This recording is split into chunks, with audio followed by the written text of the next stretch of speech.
Capable of recording 24/7 video with great quality, yet no need for subscription or MVR or any external recorder to make the most of this camera. So, is it the perfect camera for your home? Let's find out.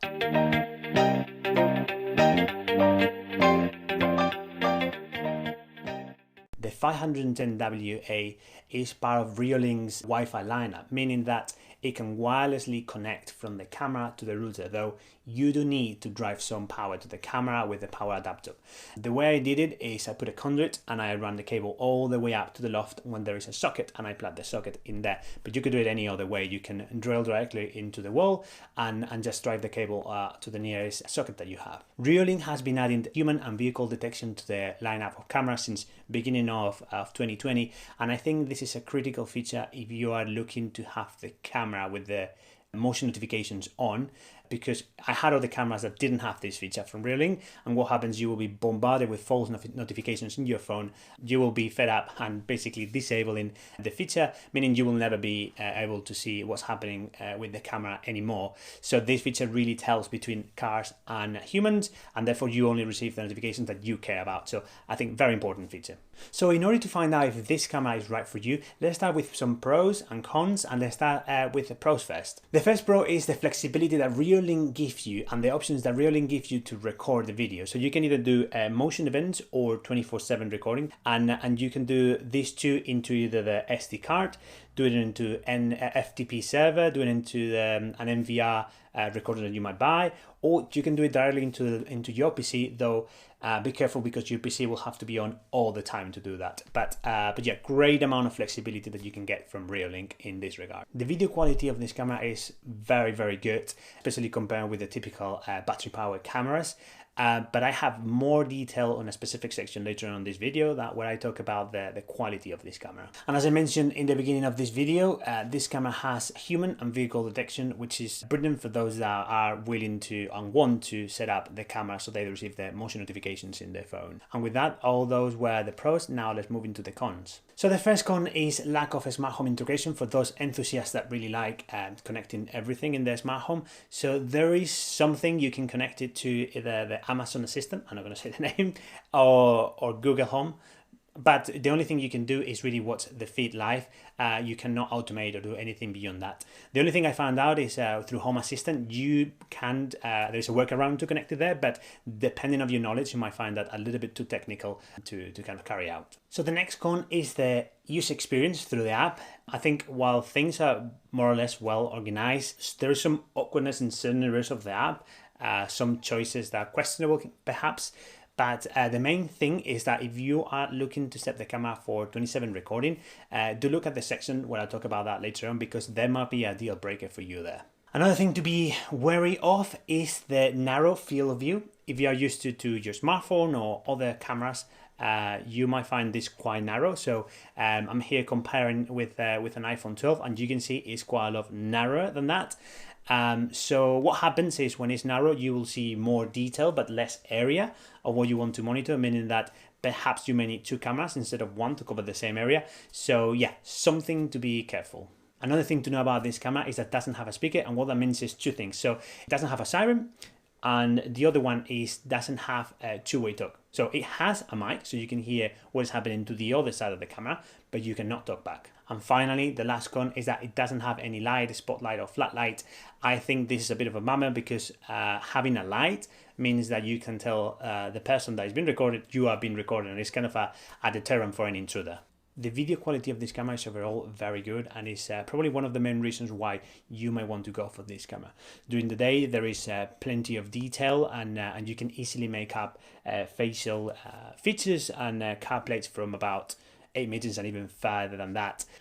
When objects are moving fast, you lose some of detail because of the motion blur that the shutter speed is allowing, and that happens because the camera is trying to expose correctly, and it has a small sensor that cannot capture tones of light. At night, there is obviously a quality degradation, as you can expect with any security camera, because of, again, the sensor is quite small, but I haven't seen any strange artifact, and there is a tiny bit of ghosting in the image, but nothing to be worried about. Something else I've noticed is that when you're close to the camera, some of the detail at night can be blown up, and I think that might be because of of the high output of the 18 infrared light.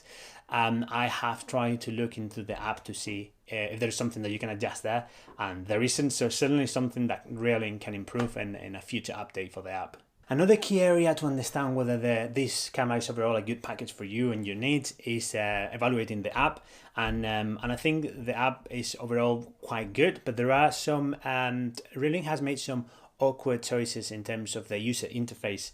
For instance, when you go into the app, you can see at the top the live view, and then you can see a massive gap and then two clickable buttons, one of them being playback.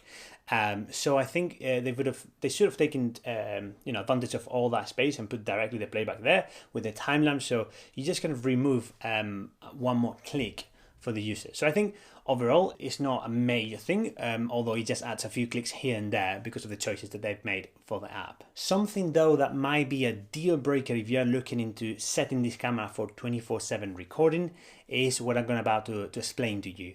So when you only are recording motion events, the length of each event is about 30-40 seconds or so. When you turn the camera into a 24/7 or continuous recording, all the clips turn into a 5-minute clip.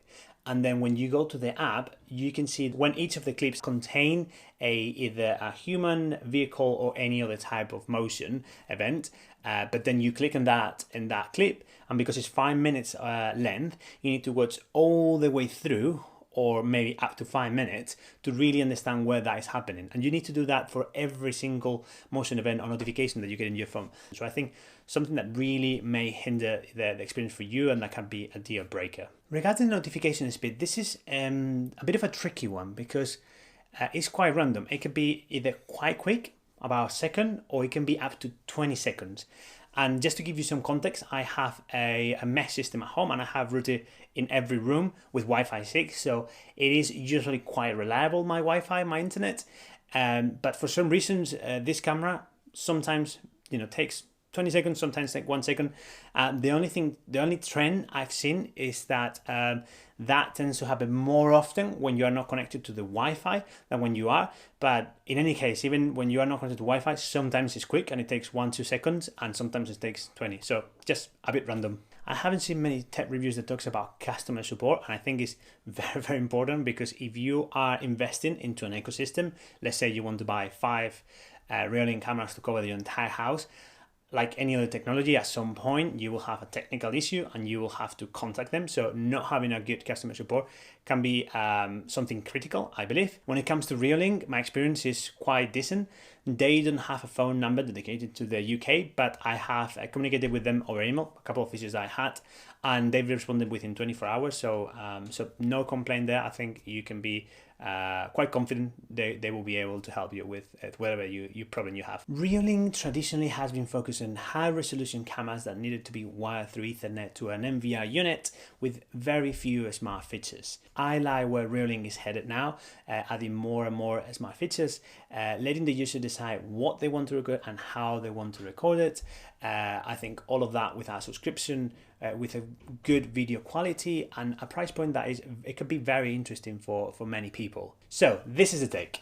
If you're looking for a camera with very good video quality, no need for subscription, but at the same time not going through the hassle of having to wire your camera or several cameras through Ethernet to an NVR, this might be the camera for you. Now, the other side of that is if you want to use it to record 24/7 continuously, be careful, because this camera currently is very inconvenient for that, and while I was using it, it really put me off, and I just turned off that feature because I don't think this camera in the current state is good at that.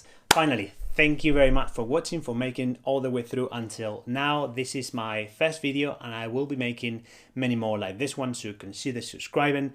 And I will also be replying from this video any comments that you have about this camera. I will be replying them in 24 hours, so consider that as well. For now, thank you very much, and see you later.